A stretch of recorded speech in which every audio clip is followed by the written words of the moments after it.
What's up, guys? How are you? So first of all, how are you finding Brazil?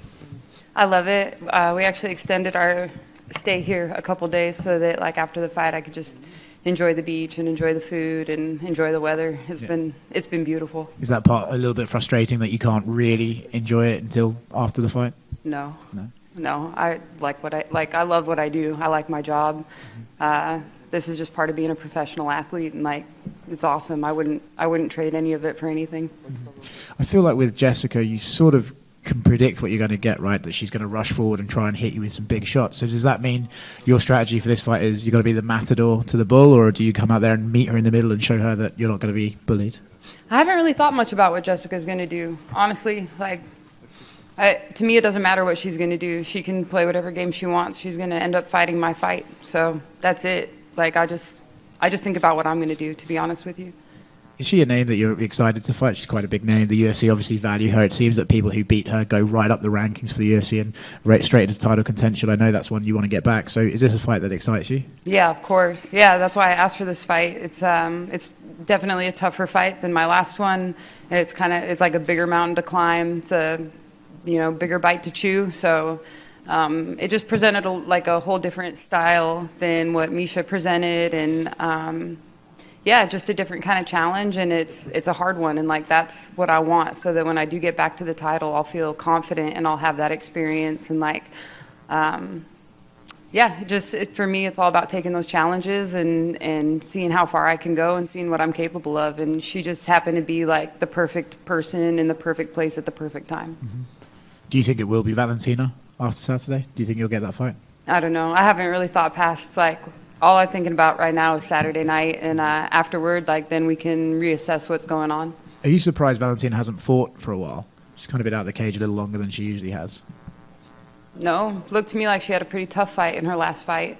Like, I think she got all that she could handle and then some in her last fight. So, did you have her winning that fight or no? No, I thought Tyler won that fight. Do you think that's got to be the fight that people look at and be like, okay, there's a route to victory here? I don't know. Who knows what the fuck other people are thinking? I don't know. Maybe, but I think it definitely showed that, like, she's human, and so maybe, like, everybody's beatable. Everybody has good days and bad days. Nobody wins forever in this sport. Like, nobody stays undefeated. Nobody wins forever. I mean, there's a couple guys that retired on top and stuff like that, but I just don't think Valentina is any different than any other human being on the planet. She's not going to win forever. She's not going to be the champ forever. Like, yeah, she definitely faced some adversity in her last fight, and I think everybody noticed. Like, what they took away from that, I couldn't tell you, but I think everybody noticed. Cool, thank you.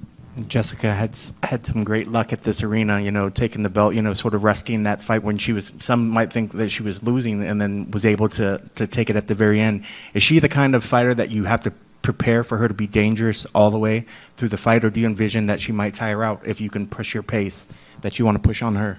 No, it's the UFC. Like, it's dangerous every minute you're in the octagon. I would never count on, like, somebody gassing out and being like, oh yeah, they're going to gas. Like, no, this is the UFC. Like, she's going to be at her very best, and she's going to be dangerous every second that we're in there. So I got to be on my A game.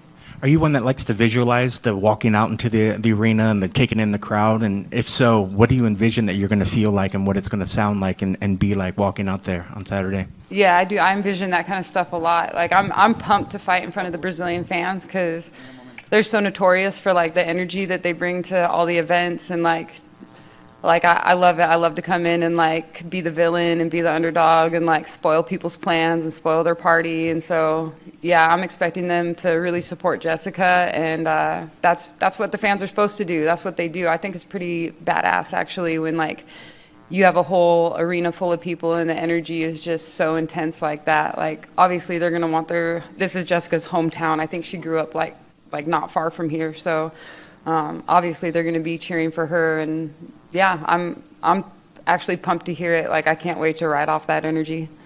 Is it more exciting knowing that you're fighting so close to someone's home? I mean, is it to play the heel, more so than ever before because you are so close to her home? Yeah, it does. It makes it pretty fun for me. I like it. Yeah. And just last one, camp. Did you bring anybody particular in to try to mimic her style? And how was camp for her this week? Camp went great. This camp? Yeah, this whole camp was great. I have some really good training partners up in Denver.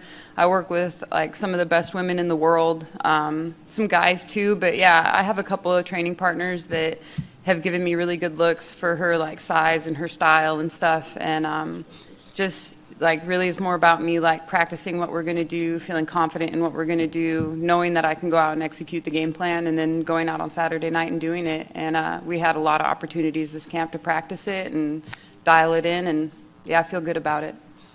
Like you said, this is only the second time that you're fighting outside of the U.S. And you're fighting this place that you mentioned, like this wild experience for a fighter. Did you do anything to get ready mentally for this type of environment?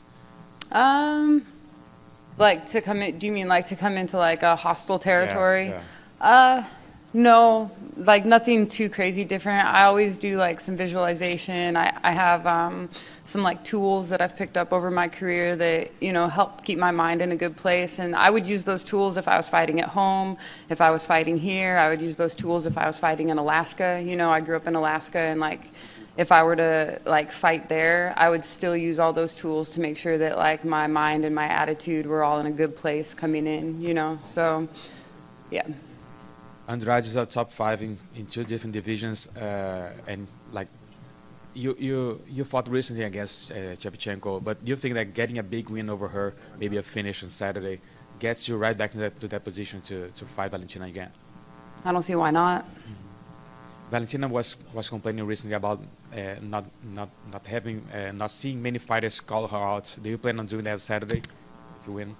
Yeah, I haven't even thought about it. Like, we just have to see how the fight goes and see what's going to happen, you know, before we start talking about what I'm going to do afterward. Like, yeah, I don't know what's going to happen after the fight. We just got to get through the fight first.